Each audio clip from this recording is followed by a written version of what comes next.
Yan guys, ba ganito yung issue ng TV nyo? May vertical bar lines, walang display. So tingnan natin kung anong pinaka-issue nito. Ayan, wala talaga siyang lumalabas.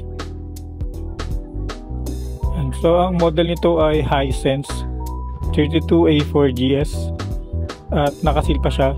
Tayo yung unang magbubukas.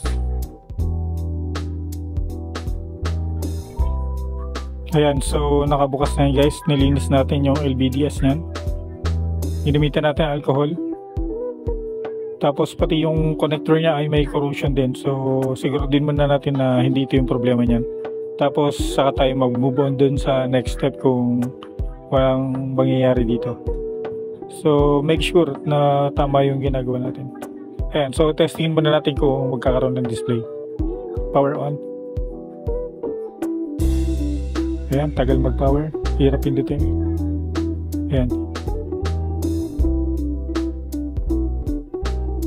Ayan, so wala pa rin display na lumabas. Ibig sabihin may problema talaga ito sa kanyang panel.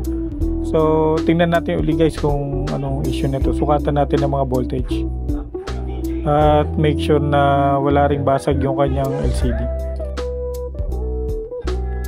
Ayan guys, so duda ko mukhang may basag ata LCD pero sana wag naman.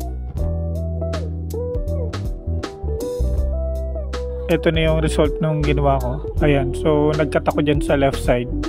Kaso walang nangyari, same pa din, walang display. So ginawa ko ay lumipat ako dito sa kanan. At nakita ko na yung CKB1 and 2 ay low resistance kaya kinat ko siya, hiniwalay ko sa panel. So ngayon ginawa ko ay totally connect ko lahat ng CKB lines para sigurado. Ayan, test natin ngayon kung meron na. Ayan, so testing natin, power on. Tingnan natin kung ano naging resulta ng ating ginagawa.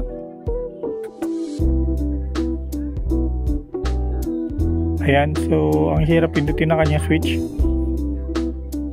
Ayun, meron na siyang display. So ayun guys, testingin na natin to. Tingnan natin kung babalik pa yung kanya issue. Babad muna natin. So pag hindi na nawala yung display niya ay pwede natin i-dispose of. Tapos huwag nyo kalimutan guys na mag-like and subscribe at i-hit yung notification bell at i-follow yung aking Facebook page para updated kayo sa mga darating pa natin video. Maraming salamat. Bye.